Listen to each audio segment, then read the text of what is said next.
Thank you so much for creating this safe space for us to share our gift, which is our message. And I just want to say, woohoo, to our previous speakers. Dr. Coylett, what you said there, I think you were looking at some of my notes. And Luana, I, and I thought you were from Vegas. I didn't know you were from Atlanta. But you also you came from a transportation background. That's where I came from as well, transportation. So I could relate with you when you talk about yes, they do challenge us, girl. I feel you on that one. But Diana, again, let's give it up for Diana because putting this stuff together is not an easy feat. It takes work. Okay, and it's because I do something similar and I do it every month. So I understand what it is to do this, but I like being the host. So this being a speaker is not really one of the things that I do a lot, but I really thank Diana for pushing me to do this. So with that, I want to say thank you. And for anyone who is listening to this recording later on, listen, check out all of these speakers. Okay, so if you allow me to share my screen, I'll do that. So let me. Okay, let me just do this. Okay. Okay, can you see my screen? Yes? Yes, I can. Yes, I can. Awesome. So again, I want to say good afternoon, good morning, good evening, wherever you are in the world, because this is You Empowered Minds Global. So there's people from around the world. And Diana, when I learned of this topic, Born to Lead, I immediately began thinking about the leaders who have impacted my life the most. And I realized something. The greatest leaders I've known were not focused on being served. They were focused on serving others. Okay, I hear echo. So I just wanted to say again, the greatest leaders I've ever known were not focused on being served. They were focused on serving others. In fact, the most powerful leadership lessons ever taught came from Jesus. So I'm just going to make this disclosure. I know this is a Christian platform. I've known everybody over Jesus, but everybody have their whoever they serve, right? So I just want to say, give me some grace if you hear me mention the name God or Jesus, because he's my master. In fact, one of the most powerful leadership lessons ever taught came from Jesus. And he said, whoever wants to become great among you must be your servant. So today, I'd like to share how service became the foundation of my leadership journey. And my topic is Born to Lead Through Service, the power in being of service to others. And going back to what Dr. Coylett was saying, leadership is not a title. No, it's not. So let me get to I think I got to move some stuff around here so I can see my slides. Okay, perfect. So I have 3 leadership questions for you. Maybe it's 4. Have you ever asked yourself, is there more? Is there more to life? Well, am I meant for more? Am I making the impact I was born to make? What am I truly meant to do? Many of us spend years building successful lives. We build careers, we raise families, we accomplish goals. Yet there's something inside that whispers, there must be more. One of the books that profoundly impacted my life was See You at the Top by Zig Ziglar. And I know many of you probably know his favorite quote. You can have anything in life that you want if you will help enough other people get what they want. Type yes in chat if you agree with what he said.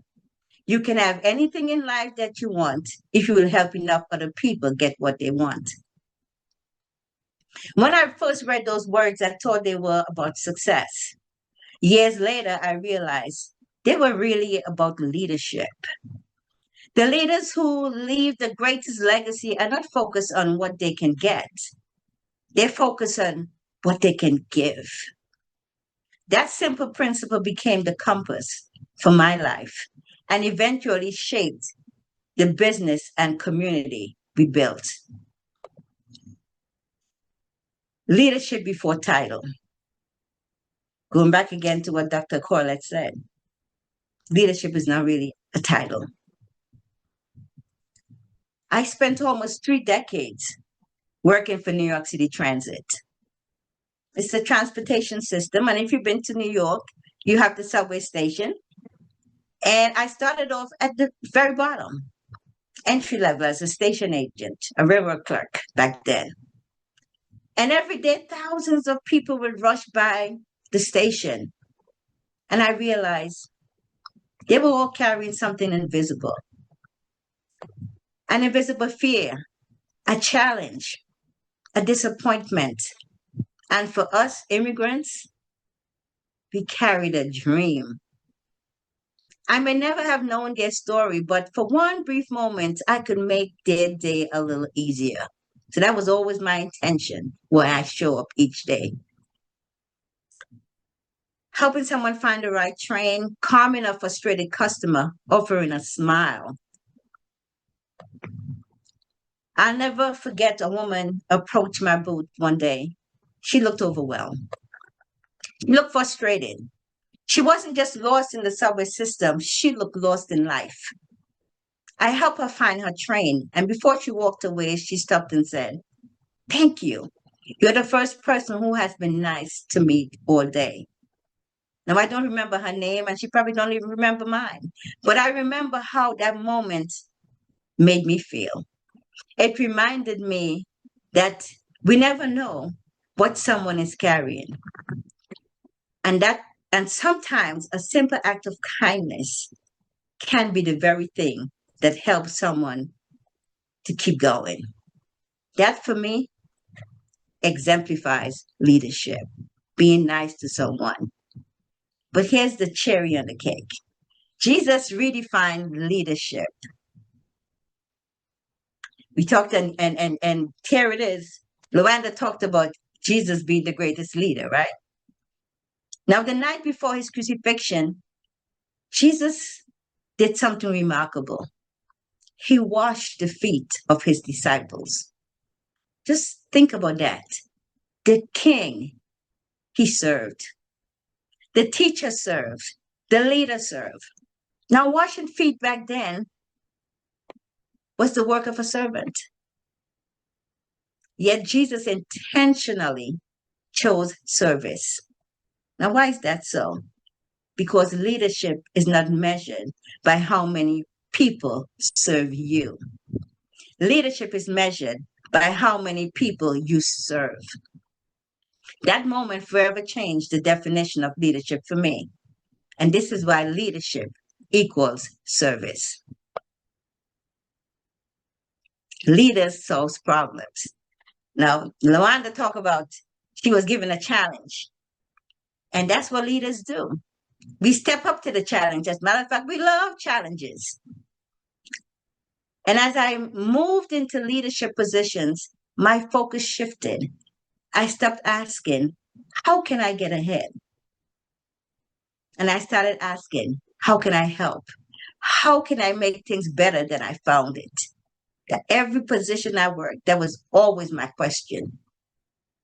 One initiative I proposed reduced injuries by 50%. Now we know in the system, the people had this down pat. They will work, I would say, 4 months out of the year, then they would go out on comp reoccurrence, okay, for another 8 months. Okay, so here it is. I have modernized a system, the call center that I created. 3 years later, we were hit with COVID, and COVID required us to work remotely. Now, because of that call center, we were able to transition smoothly into working from home. Nobody asked me to do that, but I knew I found a need and I knew I had to do something. So I filled that need. Leaders solve problems. Leaders improve what they touch. Leaders leave things better than they found them. Now here comes the shift.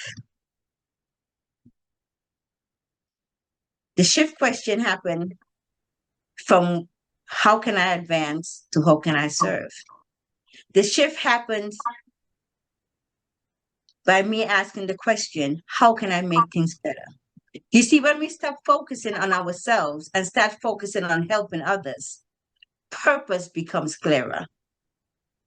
The one that just talked about purpose, and so did Dr. Corlett. Opportunities appear, relationships deepen, influence grows naturally because leadership isn't about climbing higher, it's about lifting others higher. We know the saying is lonely at the top, but as we rise, if we take others along with us, it's going to be crowded at the top. So let's make the top crowded. Let's rise. Now, here's the whisper that changed my life. After retiring, I prayed a simple prayer. God, let me do more for you. I'm looking at my notes because I think Dr. Carla just mentioned something similar. God, let me do more for you. At the time, I didn't have a detailed plan. I didn't even know what the next chapter would look like. I only knew that there had to be a greater purpose for everything I had experienced. Then something remarkable happened. People began showing up. One person wanted help sharing their story. Another wanted to become a speaker. Another wanted a published book. What started as helping one person became helping many. And that's when I realized God rarely shows us the entire staircase. He simply asks us to take the next step.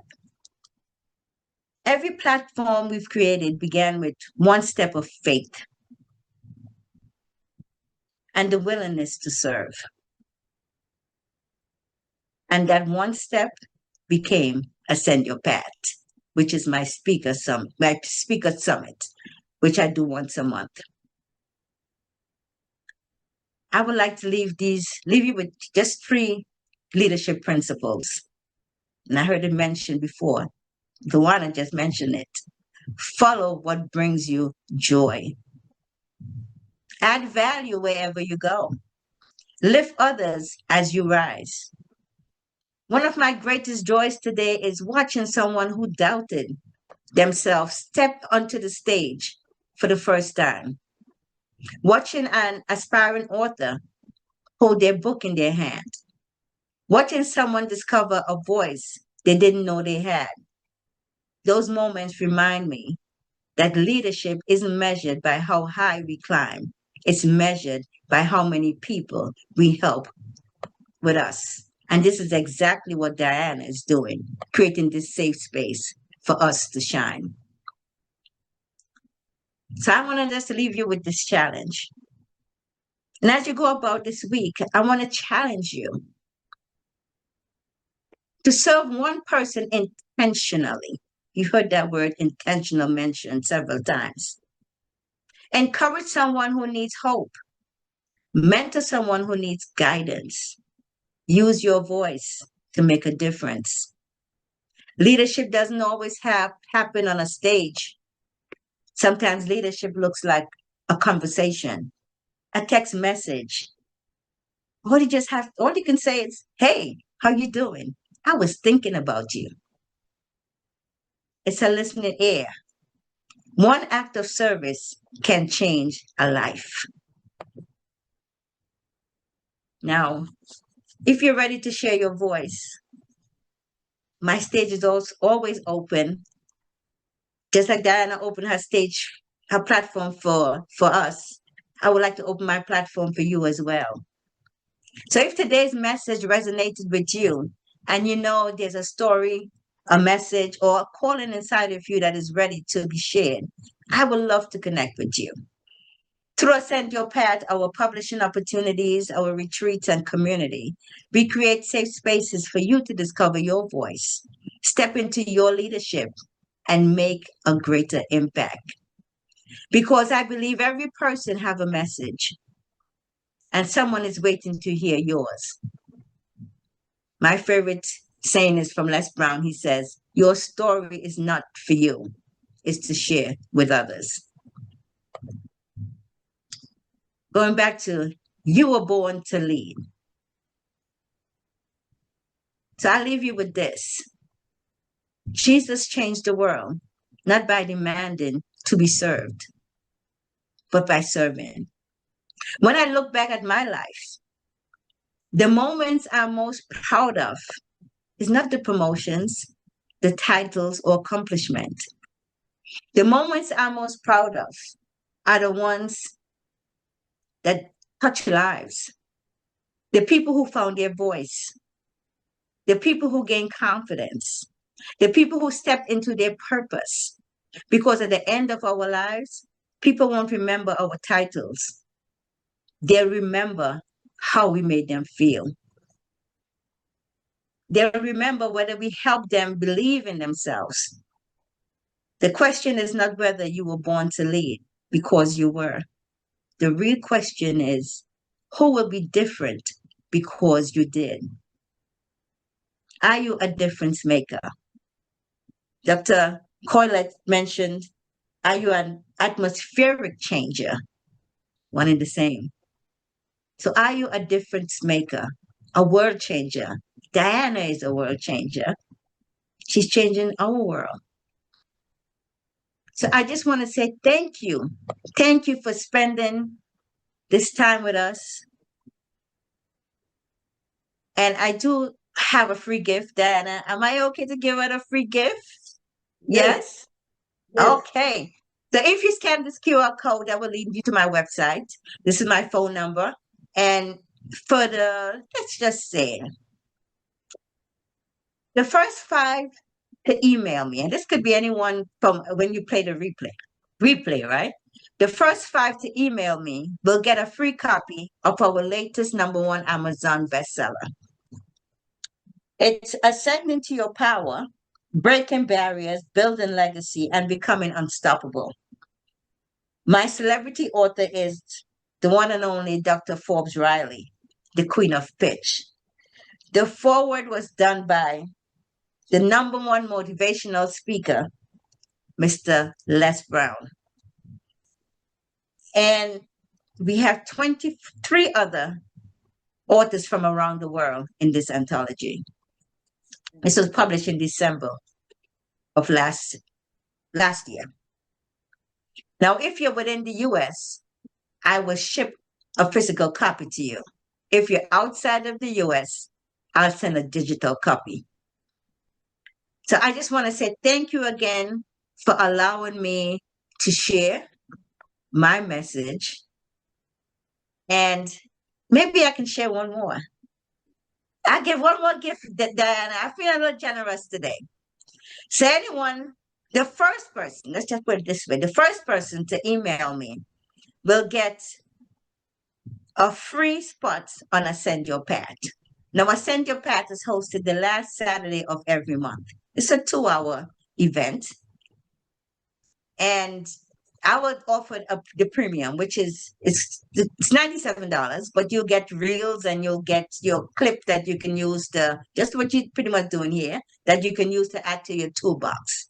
So the first person to email me would get that, and the next 5 will get a copy of the book. Now, if you're not a speaker just yet, or you say, yeah, I'm not ready just yet, the earliest availability I have is February of 2027. I know, so there's plenty of time. Okay? So to God be the glory. The spots fill up fast. So again, I want to thank you, Diana, for this opportunity. And for everyone who is coming on later on, rock the stage. I'm excited to hear your message. Thank you again.